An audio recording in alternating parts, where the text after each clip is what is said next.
If the third time doesn't work, then I'm just... Well, as I said, good evening, everyone. We're starting a new Bible study here tonight, and we're actually talking about something, the subject that we, as you see there up on the screen, is we're actually going to talk about not things that are in the Bible, but things that are not in the Bible.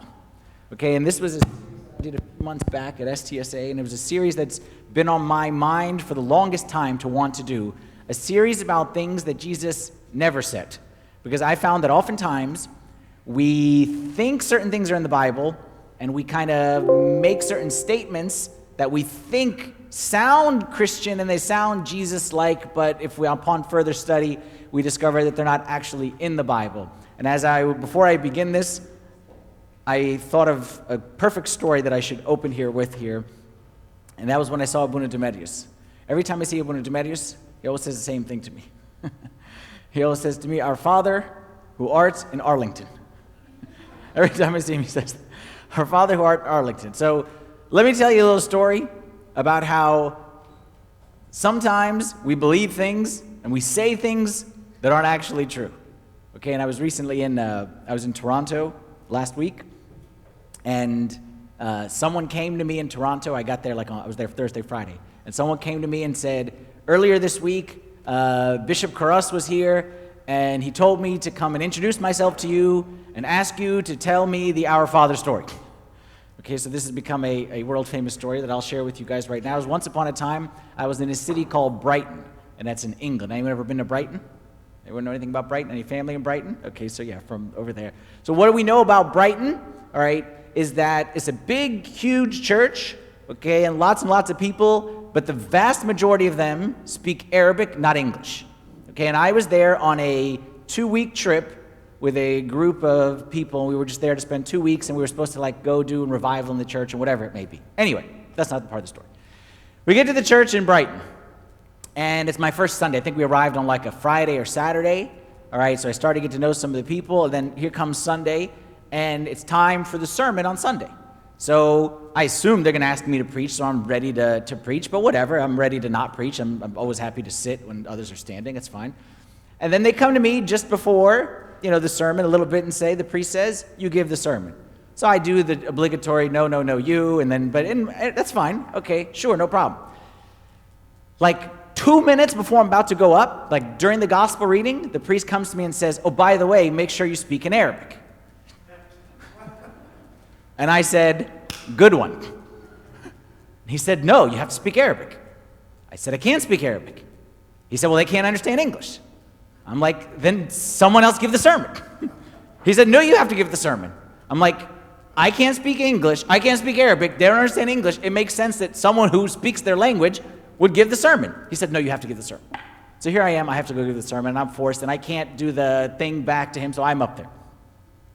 The gospel of that particular Sunday was Matthew chapter 6. So it was about the Lord's Prayer. Okay, and I wanted to communicate the following message. That when Jesus gave us the Lord's Prayer, he told us to pray, "Our Father." Not just the Father or Father, but our Father. And the whole point of my sermon was Jesus personalized it. And he didn't say that God is just a Father or the Father, whatever, but he personalized it. And Jesus is our Father. Jesus is my Father. And I wanted to emphasize the importance of the word "our" in the Lord's Prayer. It's called Our Father. It's 2 words, Our and Father. What's it called in Arabic? Abana and Lezi. So in my mind, Abana means Father, and Lezi means our. It's logic. Our Father, Abana Lezi. Okay, every language, it's 2 words. Like in Spanish, you want to know what it say, Our Father in Spanish? Padre Nuestro. Padre is Father, Nuestro is our. Logic. Our Father, Abana Lezi. So I'm up there. And I'm saying, how many people here don't understand Arabic? Or how many people understand Arabic if I say it in Arabic? Okay, it's the majority. I'll translate for those who don't. Is that I'm up there and I'm saying this. I'm like, "Rabbina mishbes Abana? Hua Abana Lazi." And I said, kill me, Leslie, I'm awake. And I'm screaming and I'm going crazy and I'm, Leslie! And you're not a Christian if you don't understand Leslie. For those who don't know, Leslie means who art. Abana, which is one word, means our Father. So Arabic has to be cool and not say the Our Father, has to be the Our Father who art. That's the name of the prayer. I did not know this. So here I am giving this sermon, and I am like, I'm getting into this thing. And I'm going all out. I'm just emphasizing it. What are the people doing as I'm saying it? Oh, he's right. You know what? I never thought of that. It's a good point. And the people are as if I'm saying something deeply profound. So I learned something at that moment in time. Of course, when we got back to the room, all the American people who were with me laughed hysterically at me and explained to me. And of course, I was saying, why didn't somebody raise their hand? Okay, because obviously, but anyway. I learned something that day. And that's the premise of our series here right now. Which is that we will pretty much believe whatever we want to believe. And it is very easy for us to make up stuff. And I spoke with authority about Leslie is the defining characteristic of a Christian versus a pagan. And everyone said, yes. If you don't believe in who art, yes. And everyone bought it. And I believe that we as Christians, it's very easy for us to make stuff up and to build an entire theology and an entire relationship with God around things that aren't actually true. And what I want to do here tonight and over the coming weeks is talk about some of those things and debunk some of those things and shoot some of those things down, because the things that we say, they sound very nice, they sound very spiritual, they sound like they should be in the Bible, but the bottom line is a lot of things that just simply aren't. For example, God helps those who help themselves. We've heard that before, right? It says it somewhere in the Bible, somewhere in the back probably. God will never give you more than you can handle. We've said that one, right? Someone in a tough time, someone going through a difficult situation, say, don't worry, God will never give you more than you can handle.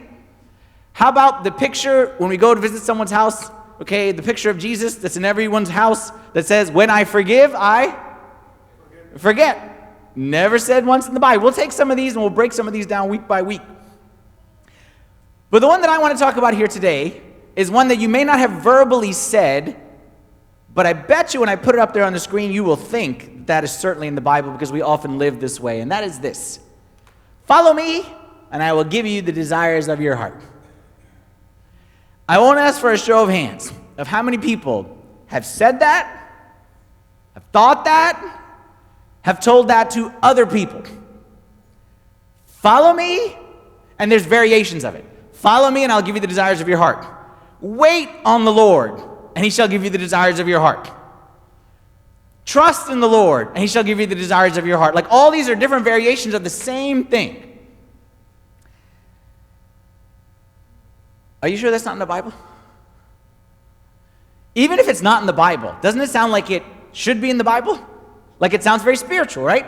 Like, didn't Jesus say, ask, and you will get or receive, okay? Seek, and you will find. Like, didn't Jesus say, whatever you ask in my name? So it kind of sounds like something that's right. Follow me, do my will, do what I'm asking you to do, be spiritual, make sure you say your prayers, do your fasting, do everything right, and I will give you the desires of your heart. From the bottom of my heart, I wish that I could tell you that's a true statement. Nothing would make me happier as a priest than to be able to say it. I'd be happy because it would mean I could get whatever I want, and I'd be happy because it would make you happy and make me a very popular priest if I go around and preach that just do the right thing and God will give you whatever it is you want. But there are some fatal flaws with this logic, and just at a very basic level. I have a tremendous desire in my heart, as we speak, for ice cream. And that desire for ice cream, I have prayed that it would go away, and it has never gone away. I have asked God to remove it, and it has never gone away. Does that mean that the desire, the fact that it's there, means that God has to give it, and I should fulfill it? Or maybe I'm supposed to control it? How about sexual desires?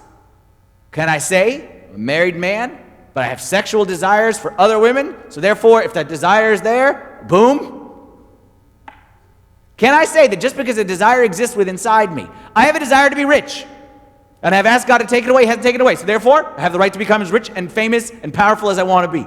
Can we say that just because we have a desire, that God owes it to us? If we fast enough, if we pray enough, if we go to church enough, if we do enough, then whatever the desire is in my heart, then God has to give it to me. You can see how this would get into problems. I'm single. I want to be married. I'm trusting that if I do everything right, then God has to give me what I want. I'm married.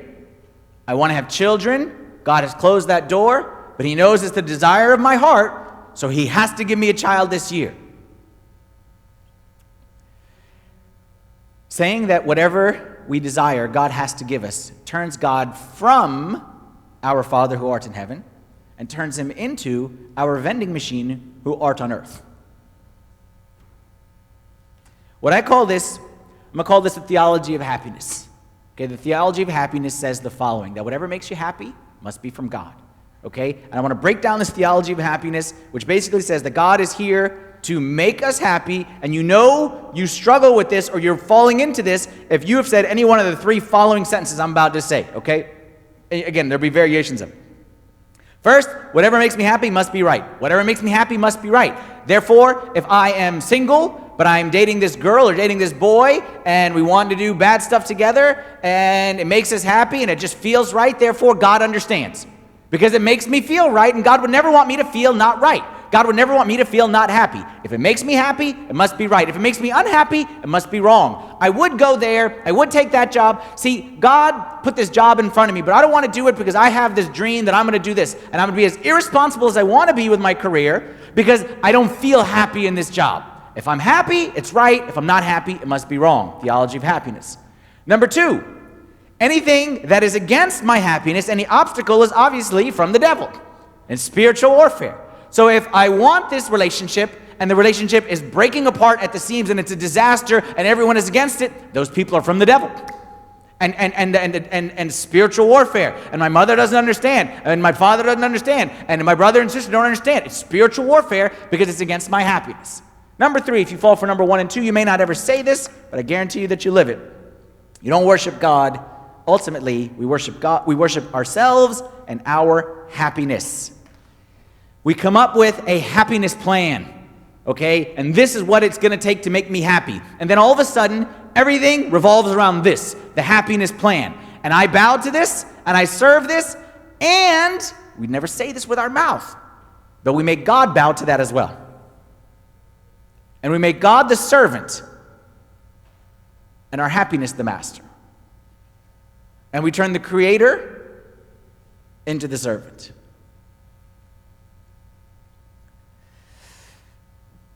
This would never be us, right? This would never be us. We would never fall into this. Well, have you ever thought or said anything like the following? You know you struggle with the vending machine theology if you say something or you find yourself thinking something along the following lines. Don't you know God? ... Don't you know God that?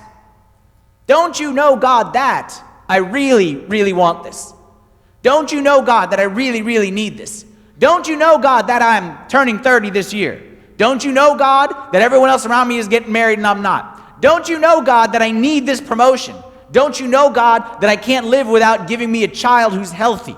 Don't you know, God, that my life is going to stink unless you take away this illness? Don't you know, God, shows that you have flipped the servant-master relationship. Or, I'll give you another one. Maybe sometimes we go to church and then we fall away from church. And I've heard this before, and maybe you've heard it before, maybe you've said it before. And then someone say, hey, come back to church, or why don't you come to church? And then you'll say something like the following, or you'll hear something like the following. I've heard this before. You know what? I tried church, and it didn't work. You ever heard that? I tried church, and it didn't work. You should pray. No, I tried to pray, and it didn't work. You should trust in God. No, I tried God. It didn't work. See, I was unhappy. I tried God. I'm still unhappy. So with or without God, no difference.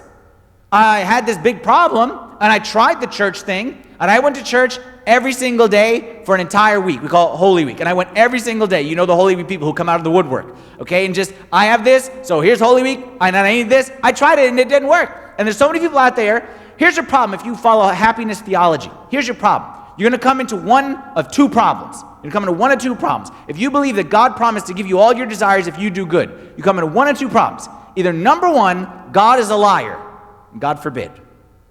that God is a liar, that God said something and didn't come through on it. Or number two, God is not a liar. But then the problem is, you are bad. And that you don't deserve God. And that all of these promises are true, 100% true. I'll give you the desires of your heart, they're true. But they're not true for you because you're bad.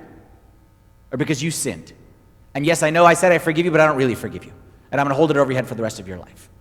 There's the problem with happiness theology. If you believe something that's not true, either God's at fault or you're at fault. And either way is a bad solution. Maybe there's a third option.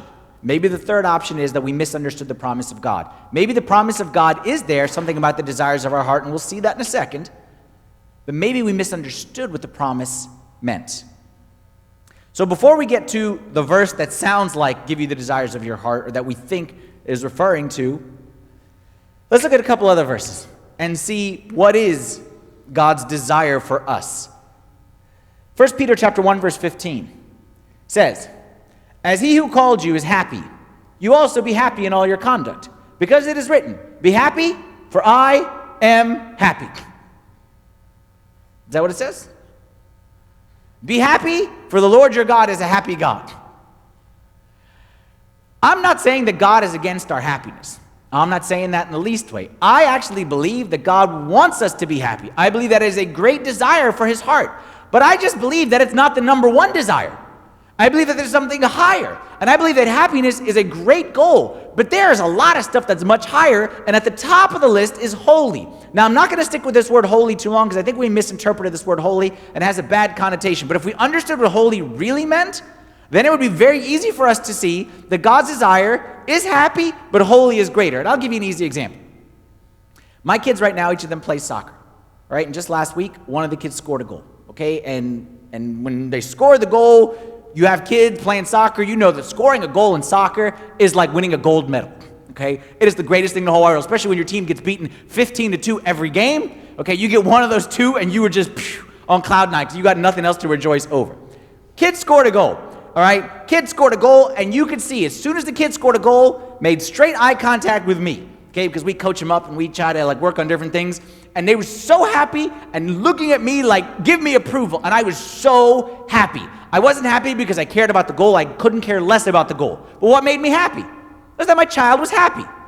Their happiness makes me happy. I want them happy.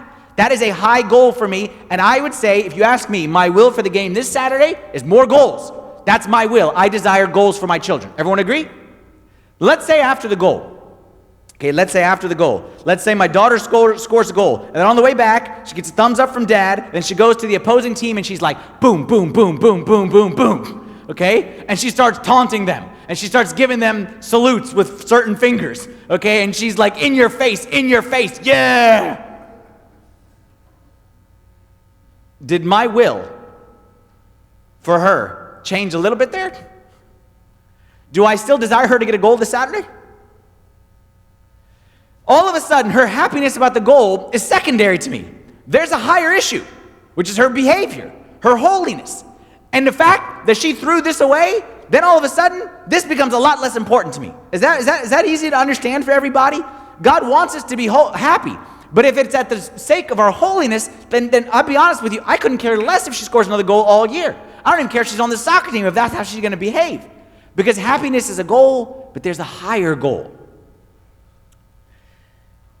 Holy is the right word, but I'm not going to use the word holy because we have messed up the word holy. And we think of holy equals miserable. Okay, that's how we have defined holy. Holy, we made it the opposite of happy, and we made holy equals miserable. Happy people are this, and holy people are this. Happy people smile and make noise and whatever, and holy people are always depressed. And you say, how are you? And they say they're miserable, okay? And so get rid of the word holy. Even though the word holy is right, I want to give you a different word that we've also kind of misinterpreted, but it's easier to see.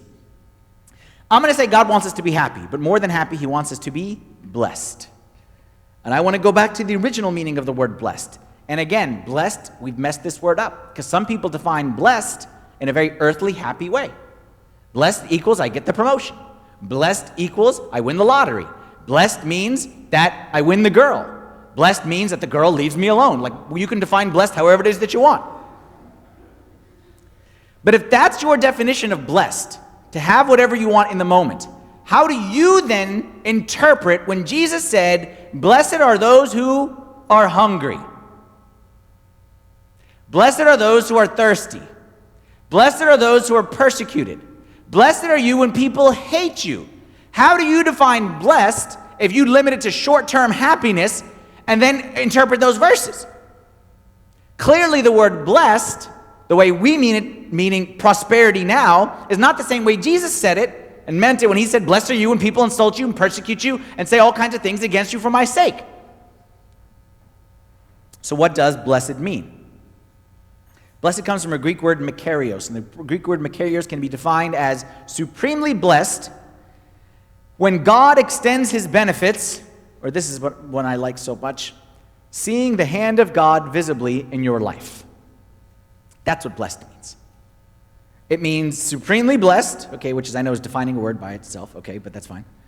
When God extends his benefits or seeing the hand of God visibly in life. I have my own working definition. Okay, I'll give you an easier to remember definition, which is just my own invention, okay, but I like it. Blessed doesn't mean happy. Blessed means more than happy. Meaning, you can be happy when you're full, but when you're hungry, you can be more than happy. You can be happy when people speak well of you, but you can be more than happy when people don't speak well of you. That's a tough one. Let me break that one down. Can anyone think of an example of a great saint from the Bible or not from the Bible?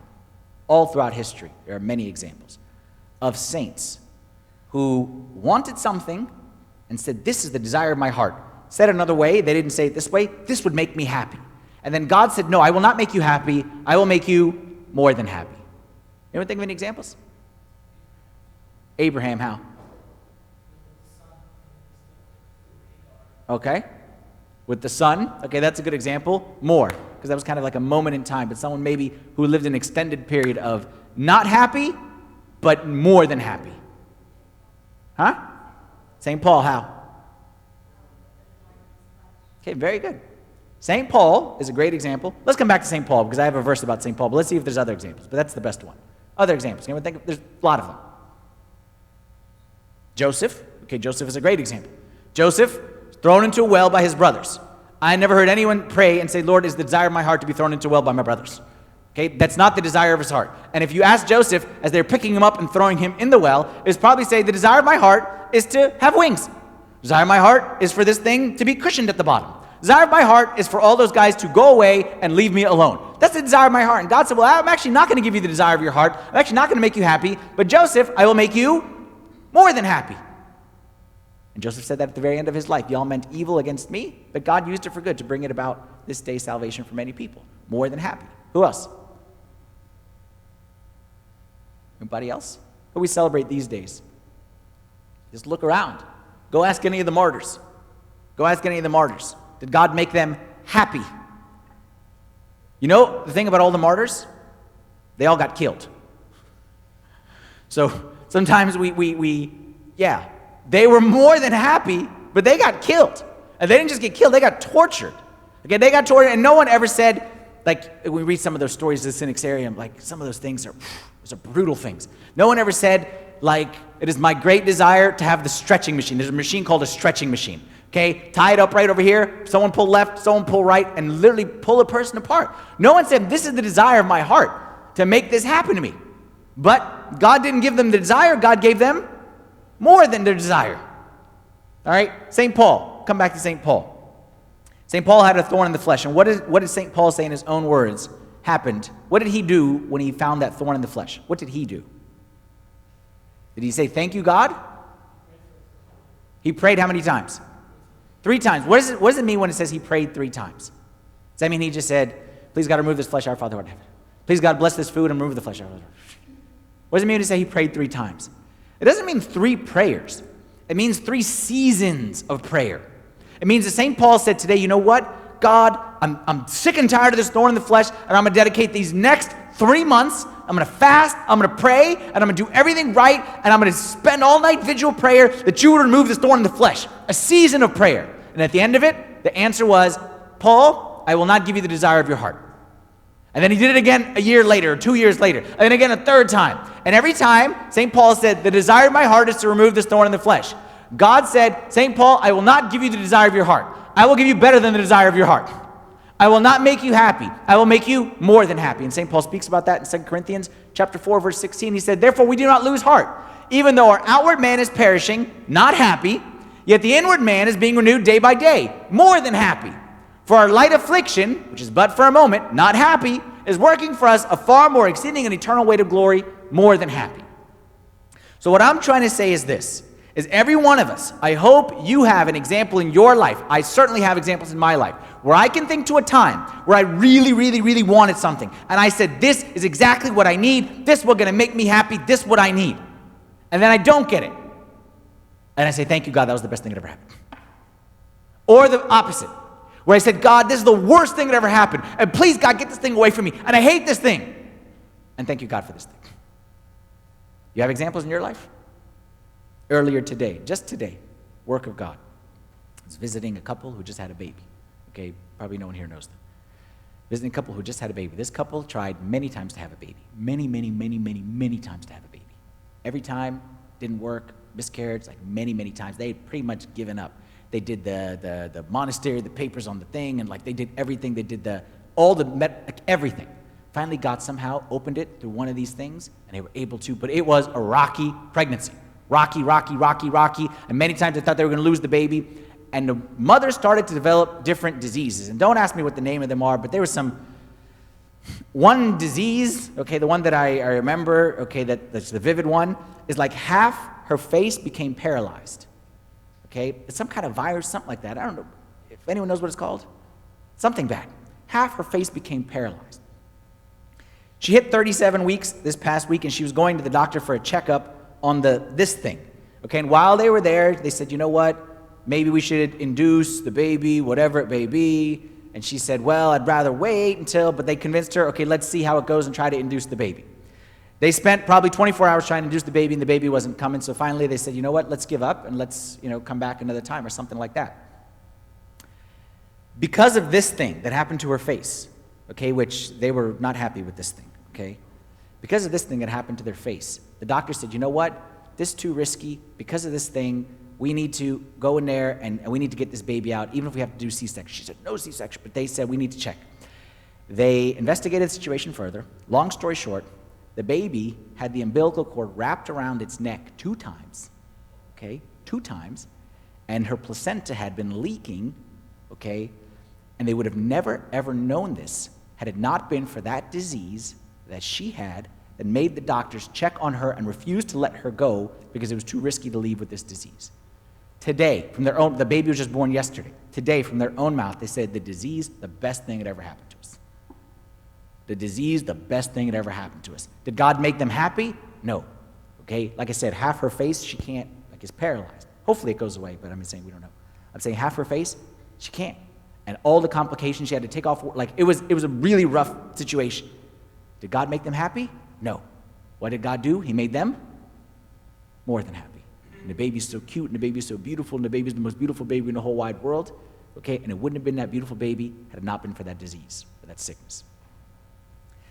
Let me give you a Bible verse that says the same thing. Proverbs 16:25. I hope you believe this. I believe this to be true about my own life. I hope you do as well. There's a way that seems right to a man, but its end is the way of death. Have you experienced that verse? I certainly have, and I bet you have if you think about it too. There's a way that seems right.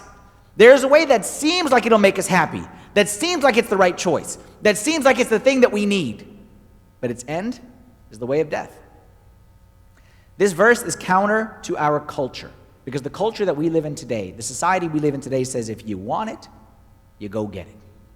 We're the only culture in the world, in the history of the world, civilization, that you can have $0 and buy whatever you want.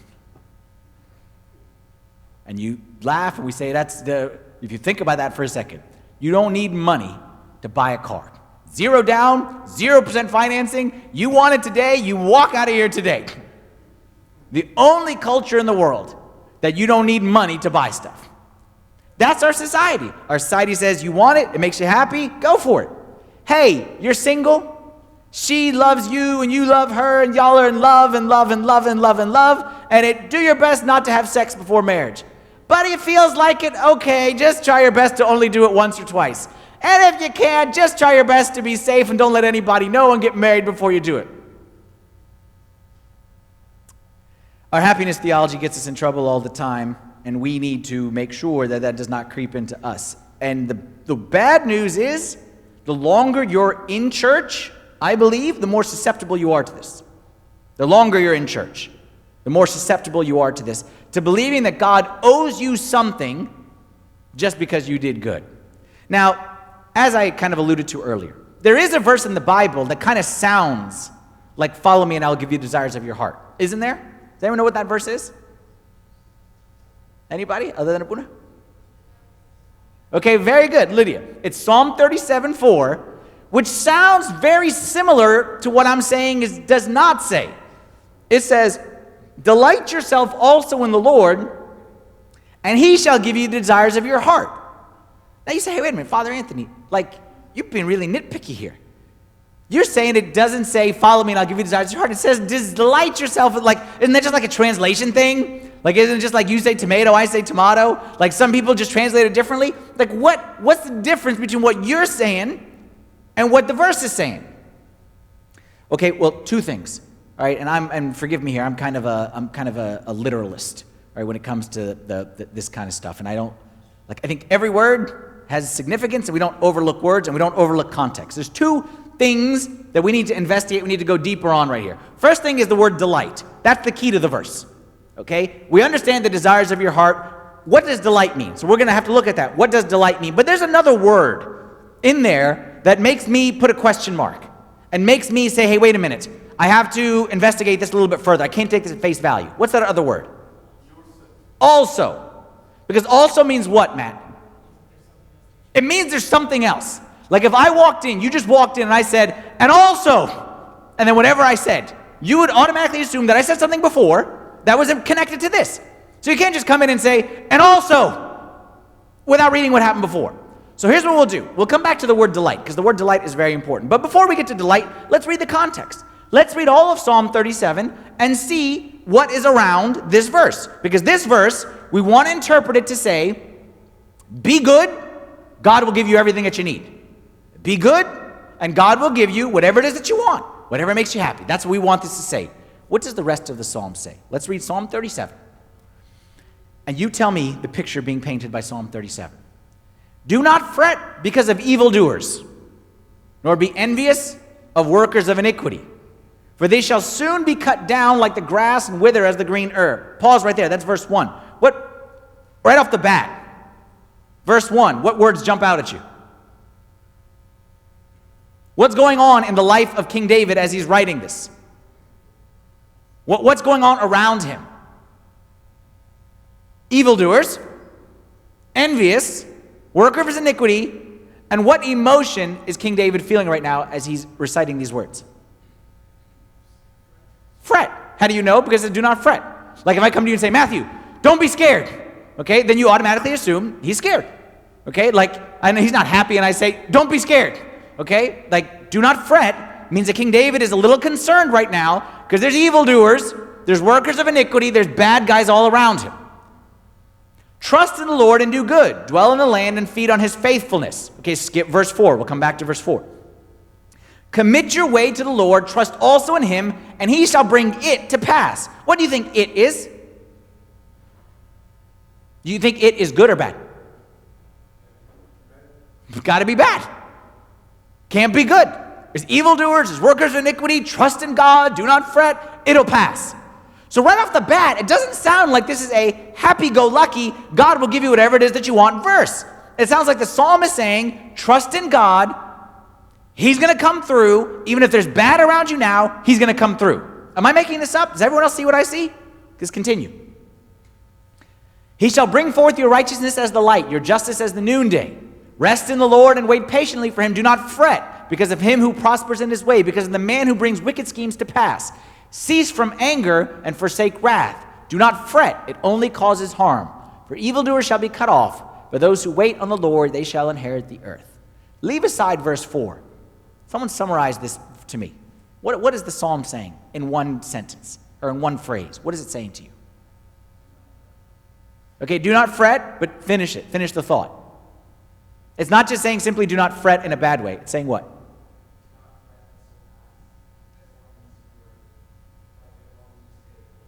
Do not fret, this will pass. Stay the course, this will pass.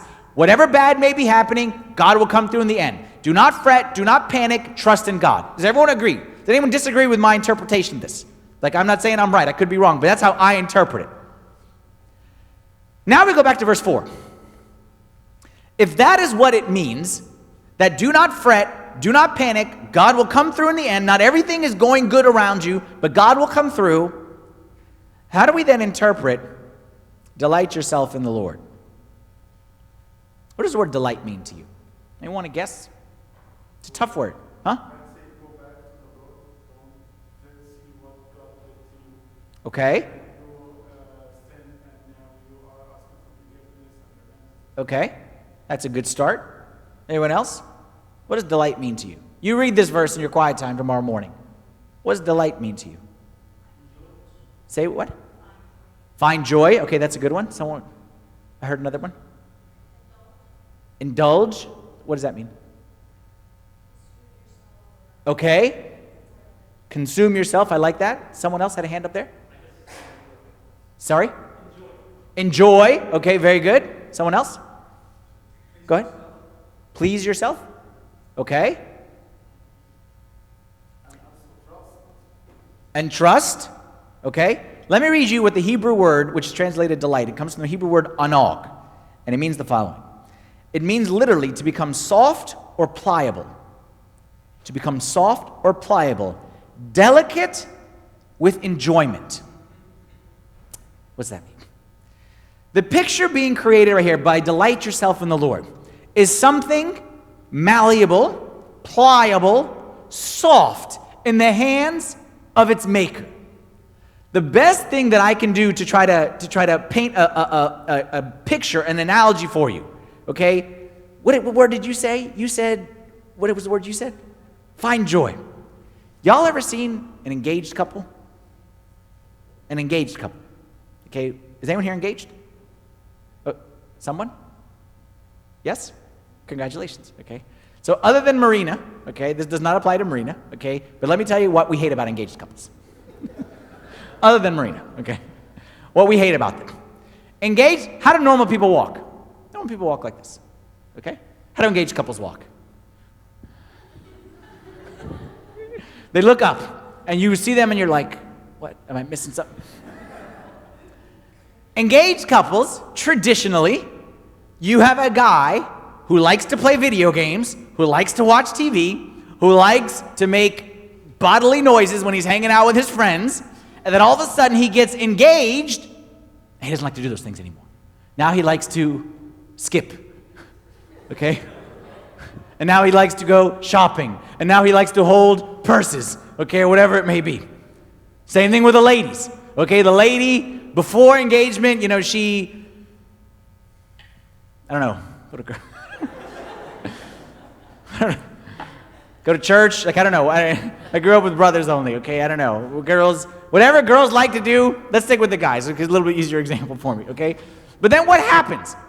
They fall in love, which we hate that word, fall in love. We throw that word away because that means nothing. Okay, that's a Walt Disney creation. We don't like that word. What they do is they delight in one another. And when they delight in one another, they change. And sometimes we would say, as the single people, for the worse, okay? They would say for the better. That's not our subject here for tonight, all right? But they change. And the things that they liked before, they don't like anymore. And the things that they desired before, they don't desire anymore. They desire something new. And what they desire is 100% connected to the person that they delight themselves in, or that they are about to marry. So with that said, delight yourself in the Lord means the following. Delight yourself in the Lord, and he shall give you the desires of your heart. Means that God doesn't want to give us our desires. He wants to change our desires to be his desires.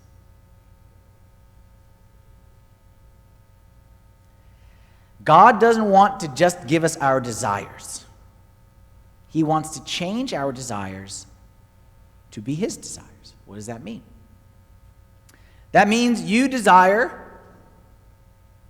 married, you desire children. And God sees that desire.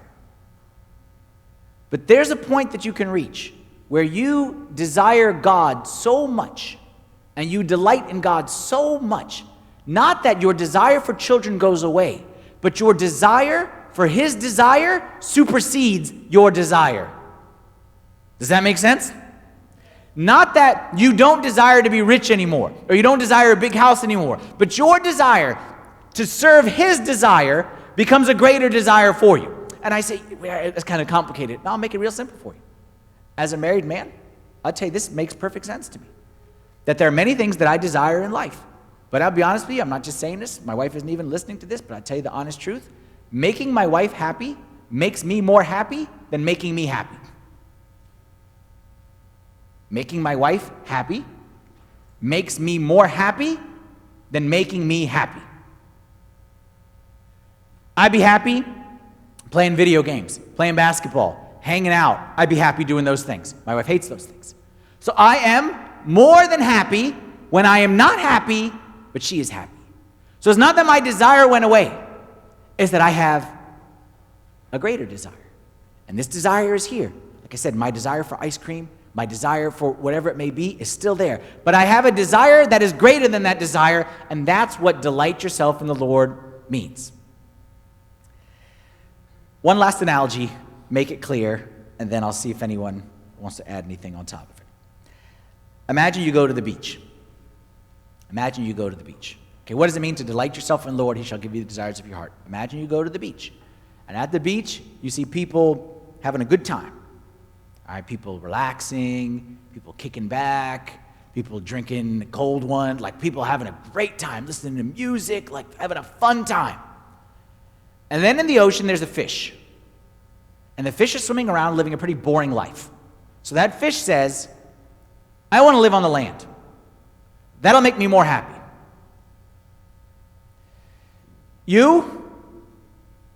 Fish asks you, or fish says to you, I want to go live on the land. I'll be more happy there. They look more happy there than I am here.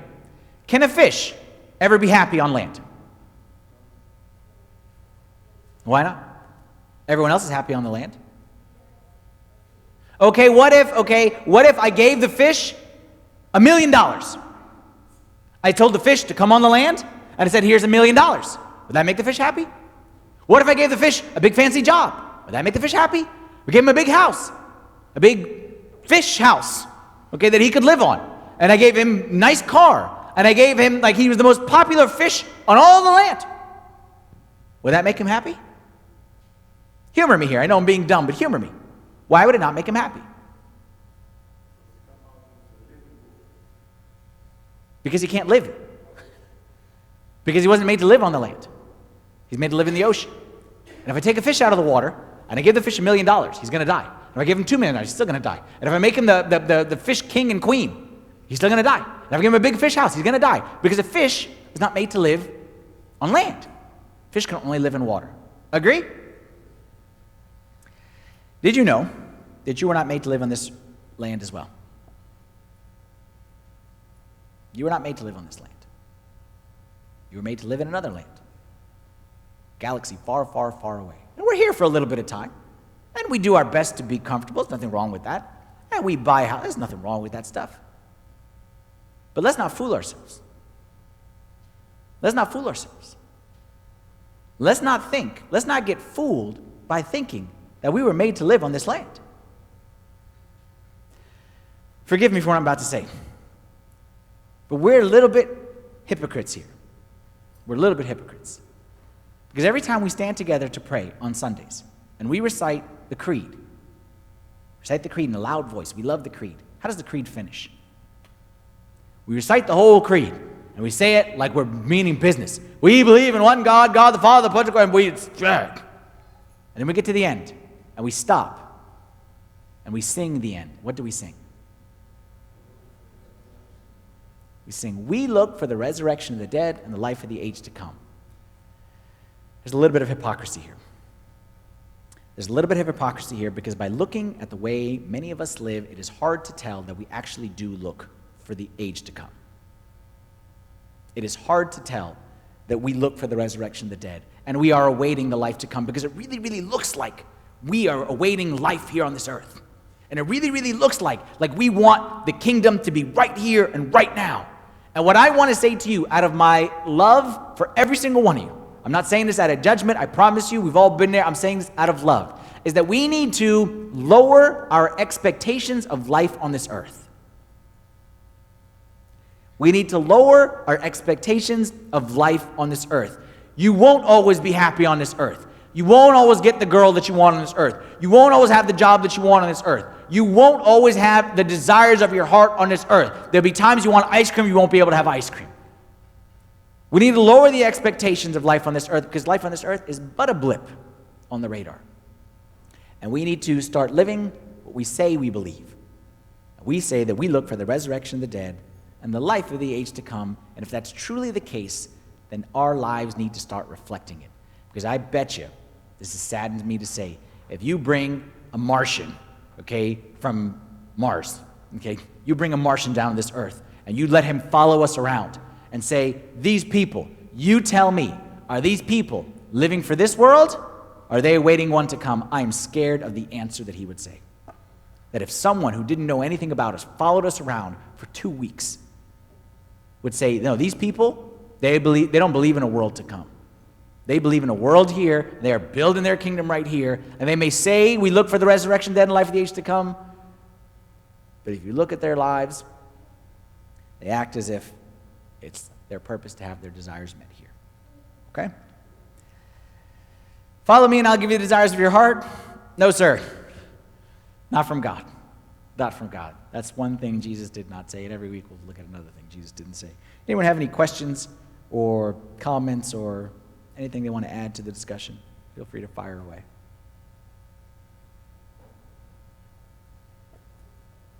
Okay. Thank you.